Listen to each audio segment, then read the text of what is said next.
In the quiet corner of a small Washington town, beneath the towering cedars and yawning pines, nestled a home once brimming with warmth. Here, where the mountains cast their shadow and the winds whispered secrets long forgotten, lived Margaret, a grandmother who the years had shaped with both grace and invisible wounds. Her life, once fragrant like blooming lilacs, had slowly become a chalky silence, echoing with the distant laughter of a family she had both nurtured and adored. The story of Margaret begins in the quiet hues of fading morning light, where lace curtains dance to the rhythm of whispered hopes long stifled. Within these walls, memories had become her constant companions at meals shared with absent kindred spirits. Her dreams, now merely echoes, stirred beneath the heavy quilt of night, barely remembered when day broke. Even breakfast, a time once filled with familial chatter, now played host to the deafening silence of unspoken words, lingering in the air like forgotten farewells. This was a home where love had once flourished. Now it stood as a testament to unintended exclusion, collecting fragments of a life partly lived in shadows. As the years unfurled, Margaret's words, once a lifeline, had been reduced to echoes in an empty chandelier, each crystal a reminder of the brilliant warmth that had dimmed into quiet isolation. Her garden of roses, once vibrant, now grew wild and unruly, embodying the season's merciless transition without her careful tending. Conversations, once flowing like gentle streams, now pooled into silent aches, interrupted only by the wind's conspiratorial whispers at dusk. On her old oak desk, a letter lay unread, a testament to neglect and the weight of words drowned in the currents of years gone by. Margaret's journey was not just one of solitude, but of facing the intangibility of shadows cast by those she loved. Her photographs, carefully curated over decades, formed a tapestry stitched with invisible threads of memory and longing. At dinner, an extra chair set at the table served as a daily reminder of absence. The void unfilled, the family members who had slowly drifted into the periphery of her existence. Despite this neglect, the creaking floorboards spoke of perseverance. Every footstep that echoed through the hallways held a story of strength, enduring alone beside a silent telephone, ever hopeful, yet met with hollow silence. Dust gathered on flower vases as forgotten blooms wilted, symbolizing the weight of years that went unnoticed. Yet Margaret found strength in this silent resistance. In the sanctuary of solitude, she dared open a long-locked drawer, rediscovering lost pieces of herself. With gentle hands, she sewed her truths into delicate garments, each stitch binding fragments of dignity and identity. Her heartbeat resonated with purpose, counting her worth not in others' eyes, but her own steadfast resolve. The act of reclaiming the deed to her home was not an act of vengeance, but liberation cloaked in quiet defiance. This symbol of ownership marked a new chapter, where turning the pages of an old book released an audible rustle of liberation, a testament to a life that refused to fade silently into the annals of disregard. Margaret's underappreciated journey took her beneath the forgotten homestones of her lineage, her hands tracing the veins of marble memories, bridging the gap between past and present. The attic relinquished relics once hushed by time's embrace, and weathered family legacies echoed in tarnished frames, poignant yet empowering. As she sifted through these remnants, a garden reborn from ashes began to take shape, a rebirth fueled not by anger but quiet resilience. With each gentle equilibrium restored, and every wild flower that bloomed along paths once forsaken, Margaret stitched the fabric of her life anew. Melodic resistance sang through the piano's keys, as her steadfast gaze warmed to the hearth's gentle glow. Margaret's journey ultimately converged on an unspoken justice. Her footsteps, echoing with quiet reclamation, spoke louder than words ever could. As she toasted privately with the unwavering moon, her journey became one of profound redemption. In the resonance of pine needles lost to the wind, Margaret's soul sung its unchained, echoing song of final acceptance, a silent triumph of dignity reclaimed, resonating with those who had once forsaken her. The lace curtains, time-worn and yellowed at the edges, hung like silent witnesses to the life unfolding within the walls of the old house. Each delicate thread tangled with years of unseen tears, absorbing heartbreak in silence, while filtering light that danced nostalgically across the floor. It was an ordinary morning, yet every movement carried profound weight. The soft rustle of these curtains, unnoticed by most, echoed the quiet despair of a woman who had given her all to her family, only to be told she was worthless. Here, in the very home she once animated with laughter and love. As morning light touched every untouched corner, each glimmer seemed to highlight the absence of eyes that once looked up with admiration, and voices that once filled the hollow rooms with stories and questions. Now, the hunger that should have been fed by shared warmth and stories over breakfast was replaced by the cold company of shadows. There she sat, the matriarch of memories, with a plate before her, food going cold, just as the connections around her had. Her companions were her memories, each story replayed like a ritual, serving both as solace and as a reminder of what was lost. Silence engulfed every meal now, a thick quilt that weighed heavy on her, suffocating like an overnight frost. Conversations that once flowed like comforting rivers were now pools of stagnant water, reflecting her isolation. Each night, as she lay beneath her aging quilt, dreams that once soared were interrupted by the harsh reality around her.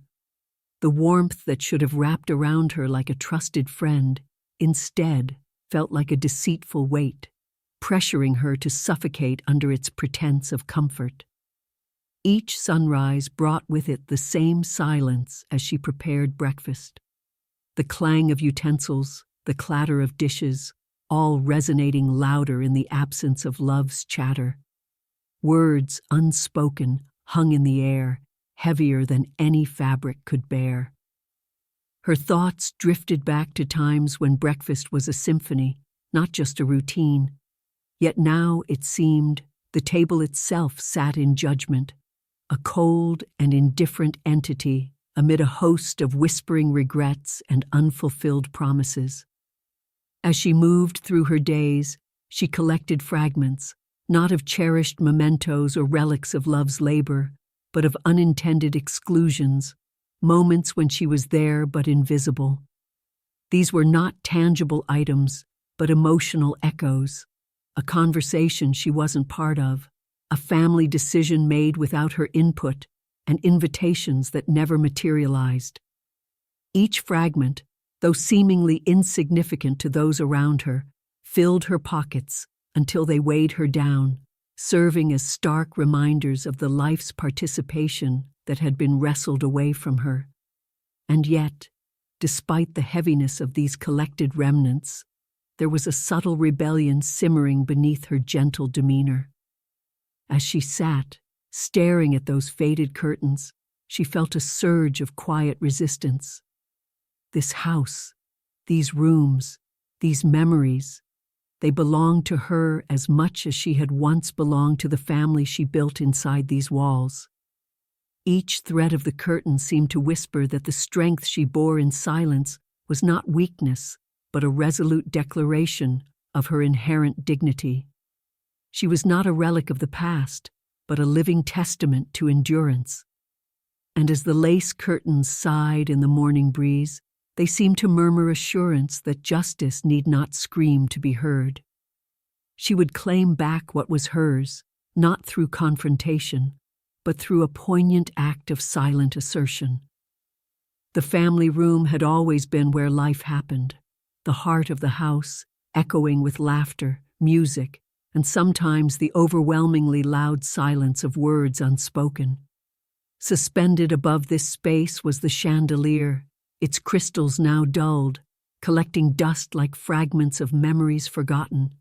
It had once glittered fiercely, reflecting the vibrancy of gatherings and joy, but now stood as an emblem of neglect, much like the woman who once reveled beneath its light. Time, it seemed, took away not just her family, but also the shine that reminded her of merrier days. Outside, the garden was a testament to seasons shifting with an elegance untouched by human hand. The once meticulously arranged roses now resembled untamed tendrils, seeking a touch, a voice, a belonging.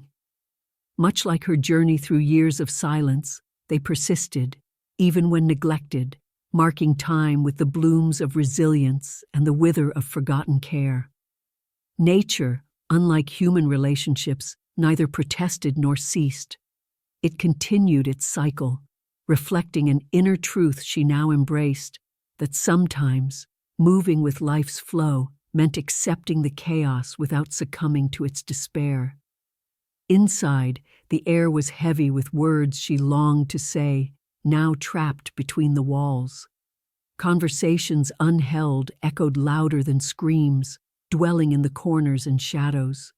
Her solitude, once feared, became a quieter form of strength. Some might call it resignation, but she knew it as self-preservation. Silence, it turned out, had been her most enduring companion, a companion capable of transforming pain into quiet dignity, rejection into self-respect. With each day, she learned to listen not for words, but for the music of self-acceptance that lay beneath them.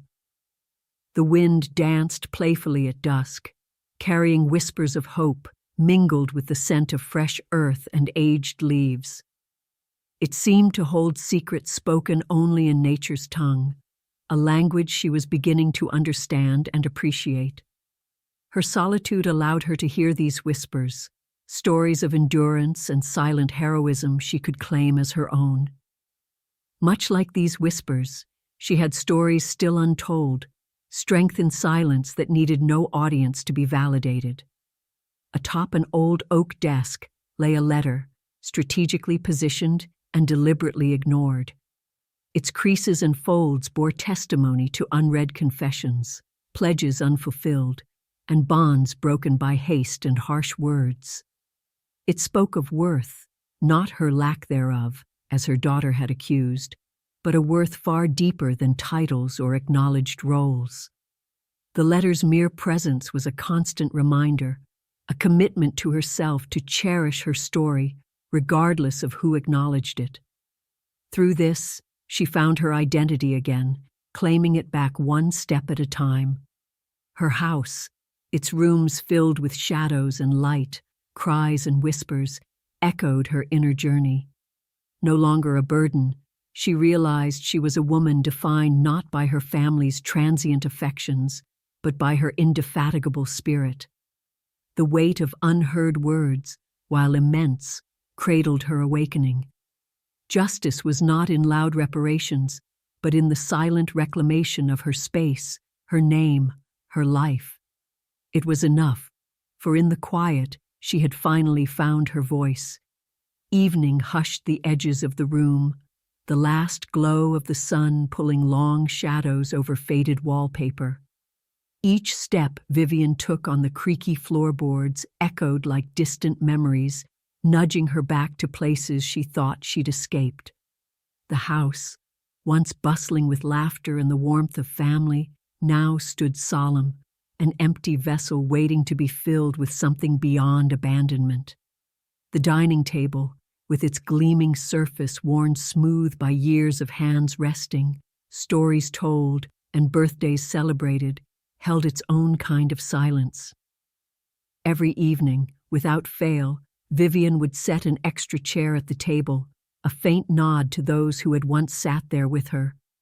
A ritual unbroken despite the emptiness it highlighted, the absence of footsteps that had once scampered about, the laughter that had once danced around the room. This unspoken loneliness was a silent protest against the words that had been carelessly thrown her way, labeling her worthless. Amongst these were her photographs, a tapestry woven of frozen moments capturing a life of significance. Images of her daughter wrapped in her arms, her son chasing dreams under her watchful eyes, and the grandchildren, with their bright, promise-filled days smeared in the vibrant hues of a future Vivian could no longer claim a part of. These photographs hung on the walls as if tethered by invisible threads, refusing to be erased, bearing silent witness to the life she had stitched with love and sacrifice. Yet, as much as these snapshots provided a form of continuity, they also haunted her. They acted as fragments of what had been, supporting moments that seemed significant until their worth was questioned and their presence relegated to a past deemed obsolete by those she held dearest. Worthless, her daughter had snapped in a moment of frustration and disregard, unaware that such a label could resonate with a force more profound than any physical blow.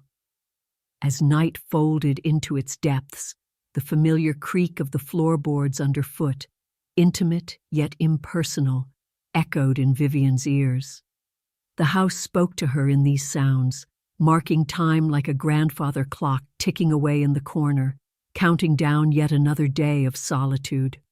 The yearning for reconciliation, for understanding, was a silent companion in her vigil beside the phone, an object that laid bare her solitude with each unanswered ring. There it stood, the unspoken line to a world that had moved on without offering a backward glance. The vase on the windowsill, filled with flowers once vibrant and alive, had become a symbol of all that had been left to gather dust.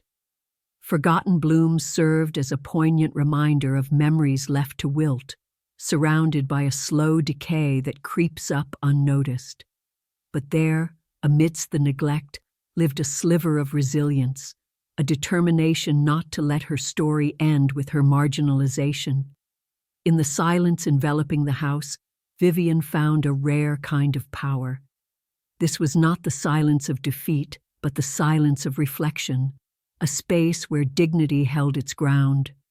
Here, she resurfaced memories of strength, the recollection of a voice that had not always been overlooked. Empowerment didn't come in the form of revenge or uproar. It was the quiet defiance in the face of those who had forgotten their past, intertwined so irrevocably with hers. While evening turned into night and moonlight sketched shadows upon the walls, Vivian breathed life into the intangible. She reclaimed history not through confrontation, but through affirmation, a quiet yet indelible mark of presence through absence, a steadfast claim to spaces deemed void without her. In the evening's embrace, where darkness folded itself like a blanket over past grievances, she knew resolution didn't require noise. It merely required the finality of a decision. To walk forward without looking back, carrying only what mattered, leaving behind the echoes of what was said in anger and the heavy weight of what was meant to demean. Unknown to those who had turned away, each quiet act of her nightly rituals, setting that extra chair, dusting the photographs, waiting for a silent phone to speak, was a testament not just to what was lost, but to the unwavering dignity she reclaimed every passing moment. Her journey was no longer one of seeking validation. It was about honoring the tapestry of a life lived fully despite attempts to unthread it. Here, in the shadows of intangible shadows, Vivian stood, not as a woman defeated by the words of another, but renewed in the strength of her silence. In the quiet solitude of her room, she approached the old wooden dresser that had stood resolute through the years, akin to her own silent endurance. Its surface, though worn, retained an elegance of bygone eras, She hesitated only momentarily before opening the drawer she had kept sealed for years, a gentle defiance against the neglect she'd endured. Each groan of the drawer as it slid open echoed like the soft sighs she had swallowed over the decades. Inside, the faded velvet lining cradled a series of neatly stacked envelopes, each one a piece of her unvoiced past, sealed with the quiet dignity she had reclaimed, little by little. She touched them tenderly, sensing the weight of a million unspoken words that lay heavy yet freeing. Among these envelopes was a pattern for a dress, yellowing with time. In a moment of premeditated rebellion, she picked the pattern, once meant for her daughter's wedding gown. With newfound determination, she set to work. The needle danced through fabric like a whisper in a storm, persistent, underestimated, yet undeniably strong. Every stitch was purposeful, a woven testament to truths long dismissed. It wasn't just a garment, it was her narrative, sewn with threads of resilience and subtle defiance. Each tug of the thread was paired with the steady rhythm of her heartbeat, a silent metronome counting the years she had felt her worth handed back to her piece by piece. Her heart had learned the art of resilience, a sturdy rhythm that no words of disdain could dismantle. Every heartbeat was a quiet affirmation, echoing the silent anthem she had claimed as her own. She was still here, still of immense value. Then, at her desk, she carefully unfolded the deed. It was not the confrontation that liberated her soul, but the pen's quiet glide over paper that wrote her freedom into permanence. Each letter inked was a testament of ownership, not merely of land or structure, but of self. A conquering without clamor. Beside the papers, an ancient book rustled as she turned its pages. The musky scent of paper tinged with time filled the air, whispering tales of eras gone by. These stories, too, were hers, waiting to be heard. Each leaf turned felt like a breath exhaled, the rustle a whisper of release, of letting go without being lost. The world outside continued at its usual pace, ignorant of the quiet revolutions turning within a modest room. Her reclamation was complete in silence, a deed signed not with reverberations of rejection, but with serenades to her own soul. The pages, the stitches, the drawn-out beat of her heart, these were her choir, lifting the song of her vindication above the cacophony that had dared to call her worthless. Her silent revolution resonated in these acts, each a choice, a reclamation, a breath of emotional honesty. What felt like an eternity passed within these walls, but it was a single, profound moment, a heartbeat in the scope of a life that captured her essence. In that beat, she remembered who she was, beyond claim or censure. She remembered the woman whose worth had never diminished, only been overshadowed. In each quiet, unseen act, she crafted her own justice, not through the shouted words of the ungrateful, but through the dignity of a choice quietly made, silently celebrated, intimately real. The garden lay untouched for years, long after laughter had turned to echoes and footsteps had ceased to tread its soft soil. Now, with gentle hands tracing the veins of marble memories, she found her place among those forgotten stones. Each touch of the cool marble transported her to a different era, an era where written names were vivid and familial bonds were as intricate as the granite under her fingers. In the attic above, dust danced in the shafts of autumn light breaking through the cracked window, illuminating relics of a life lived both fully and silently under the weight of unspoken love. The cathartic touch of sorting through these forgotten possessions revealed not just past faces in tarnished frames, but stories untold and songs unsung. Each object she lifted brought back the whisper of a life lived in service and sacrifice, a reminder of a time when her worth was woven into the lives of those she loved. She paused over each artifact, these objects of neglect that once pulsed with the vibrancy of purpose. The attic held ancient toys, frayed books, and brittle letters, each carrying the smell of nostalgia lined with the melancholy of time. Each relic was a silent testament to the eulogy of unwritten family legacies, marking moments when joyous voices once filled the halls, and her care was carved into the routines of her family's daily life. With each piece resurrected from the dust, she whispered a reverent acknowledgement to those silent echoes.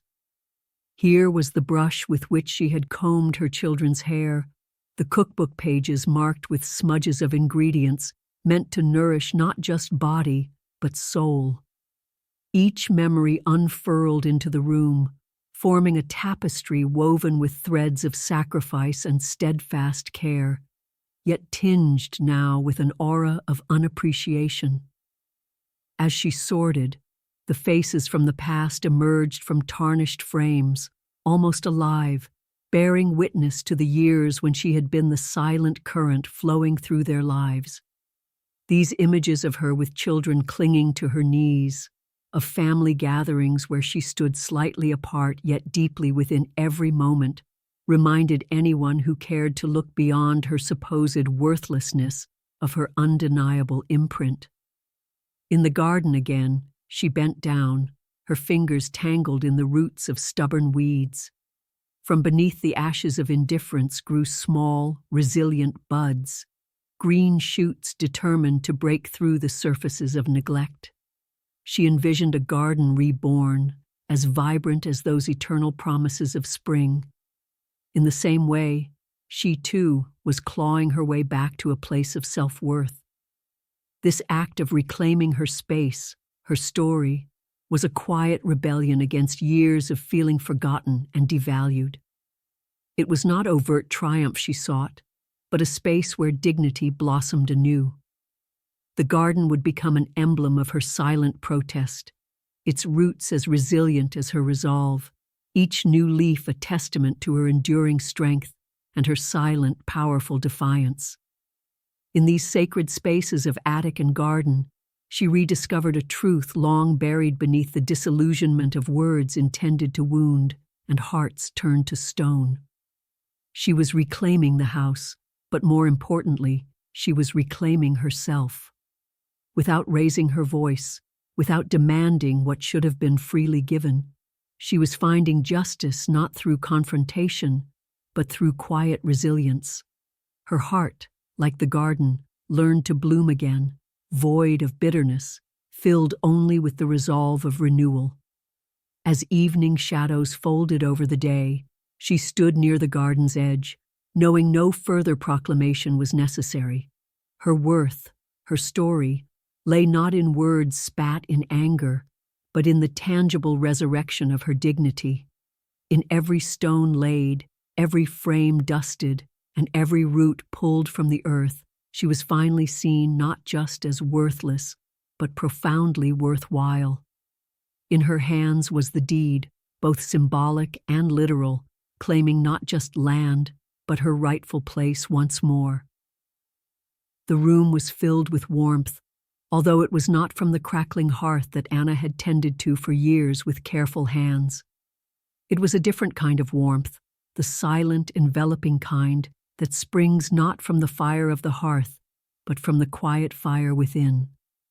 The embers of resolve glowed steadily inside her, unfaltering and resolute, a stark juxtaposition to the indifferent chaos of the world that twirled outside her secluded sanctuary. Anna's life, until now, had been a delicate balance, an equilibrium of expectations and reality, akin to a balanced scale that needed constant adjustment lest it tip over. She had learned long ago the art of keeping this balance, not through grand gestures or audible protests, but through the gentle sway of her quiet rebellion. Her strength was the kind that lived in the intervals of silence that filled the room like the notes of a piano, long dormant in the corner. Seated in her favorite armchair, Anna let her gaze wander to the quilt that lay draped over her lap. Each stitch sewn into its fabric was a testament to the countless evenings she'd spent immersed in its intricate patterns. Every thread bore witness to her life, a silent chronicler of joys and sorrows, woven meticulously amidst the domestic din of her past. Her fingers traced the delicate lines, almost instinctively. This quilt, like her life, was marked with both frays and repairs. Yet it held together, much like Anna herself, patched where necessary, but steadfast in its integrity. The wildflowers that Anna had planted along the forgotten path to her garden bloomed resiliently, each petal a symbol of her undying spirit, a mark of beauty and defiance in the face of neglect. These disregarded perennials flourished despite the heavy feet that trampled paths near them, regardless of the disregard they often faced. In their persistence, Anna saw a mirror of her own soul, a refusal to wither, even when voices told her otherwise. Years ago, her daughter, in a moment of anger, had declared Anna worthless. The words had pierced her, embedding themselves deeply into her heart. But rather than breaking her spirit, they became the catalyst for silent change. Anna had felt the sting of these words deeply, and yet they nudged her to rediscover an inner power she had long neglected. This power did not rush forth in fury or defiance. It emerged quietly, birthing a silent vow to reclaim her worth, to tip her own scales. The piano, silent for many moons, stood covered in a corner of the living room. It had once filled their home with melodies that drifted like whispers across the rooms. Now, it was a testament to neglect, a symbol of dreams deferred. Anna approached it, lifting the cover gently, and felt the keys beneath her fingers like long-lost friends. She touched them silently, without pressing down, contemplating the harmonies that might arise from them once more. In its place, she found a metaphor for her restraint, the untapped potential of an instrument waiting to resonate. Her gaze was drawn once more to the hearth, where the fire danced, sending shadows across the walls. There was an undeniable comfort in the rhythmic crackling, a companionship she had relied upon. The fire reminded her that there was still warmth, still light in silence. She had come to understand that resistance could be found not in loud confrontation, but in unyielding patience and presence. Much like the hearth, she quietly warmed those who refused to see her light, asking for nothing in return. Anna's eyes returned to the forgotten path outside. She had chosen her steps carefully, each one a measured stride towards reclaiming her dignity. The deed to the family home lay secured in her drawer, not to wield as a weapon in family disputes, but as a testament to her quiet resilience and unwavering resolve. The paper was a symbol, not just of ownership, but of the life she had forged, one where she finally tipped the scales in her favor, unobtrusively yet unequivocally. In reclaiming the deed, Anna chose a path few understood, a path of self-respect and self-restoration. Here, amidst the quietude, her intricate quilt, and the warm embers of the hearth, she found her peace. Through silence, she wove together strength, not for retribution, but for the harmonious melody of her steadfast spirit. She had not needed to raise her voice. Her presence, like the quilt, told her story in patterns that required no words. The echo of footsteps on the journey of her quiet reclamation resonated through the halls of her once vibrant home. Those same walls that had seen the laughter of family gatherings and the chatter of grandchildren now stood silent, yet watchful. With each step Eleanor took, she felt a mixture of resolve and nostalgia, a bitter sweetness that clung to the air. As she climbed the stairs, her fingers lightly grazing the banister. She was reminded of the countless times she had run her hand over the same spot, guiding small, trusting hands as they toddled beside her. It was an act that had once been so full of promise and warmth, but today, each step was laden with the weight of unspoken injustice, the silent cries of forgetfulness that had shrieked within her soul for far too long. Eleanor paused by the hallway mirror, her reflection unexpectedly meeting her gaze. She searched the eyes that looked back at her, a reminder of the woman she once knew, but had somehow overlooked amidst the years of compromise and peacekeeping. In her own eyes, she saw strength rediscovered, a flicker that refused to be extinguished by the disdain of youth or the oppressive fog of neglect. That evening, the moon seemed unusually bright, casting its serene light through the large kitchen window. Leaning against the counter, Eleanor raised a solitary glass in a private toast. The chilled rim pressed against her lips, and she whispered to the unwavering moon words only it could truly recognize. It was a celebration of quiet victories, a nod of acknowledgement to the strength buried beneath her unyielding surface. The moonlight's gentle embrace encircled her in a silent affirmation of the justice she sought, not through confrontation or raised voices, but in reclaiming what was inherently hers: dignity. Outside, the tall pines swayed in the evening breeze, standing as sentinels amongst the night. They whispered amongst themselves, the rustle of their needles a symphony of unspoken justice resonating through the darkness. Their song sang of truths known but rarely voiced. They knew of growth that demanded solitude and roots that ran deeper than any superficial ties. Eleanor listened to their ancient wisdom, their evergreen branches reaching towards a sky they seemed destined to caress. It was as if the universe itself conspired to assure her that there was strength in standing alone. As if on cue, the wind carried with it a melody that wove through the boughs of the great willow at the garden's heart. Its branches danced in a delicate harmony, embracing the night's chill with a fluid grace that spoke volumes. Eleanor stood at the window, observing this unseen symphony, marveling at the magic of nature's silent communication. It reminded her of the serenity that could only be found in letting go, of grievances, of desires for affirmation, and of unyielding battles over a disappearing past. With a heart lighter than she had known in years, Eleanor walked outside to be enveloped by the night's layered embrace. The earth was cool beneath her bare feet, a testament to the solidity beneath life's uncertainties. She moved amongst the shadows, her presence unfurling an unchained, echoing song of final acceptance. Each step forward was a note of forgiveness to herself, a refrain of independence that resounded through the depths of her soul.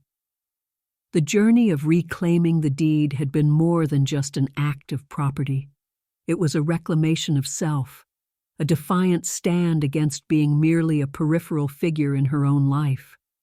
And as Eleanor stood there beneath the vast, unwavering sky, she breathed deeply, feeling the crisp air fill her lungs, recognizing an eternal truth that needed no external validation. She was never worthless, and never would be again.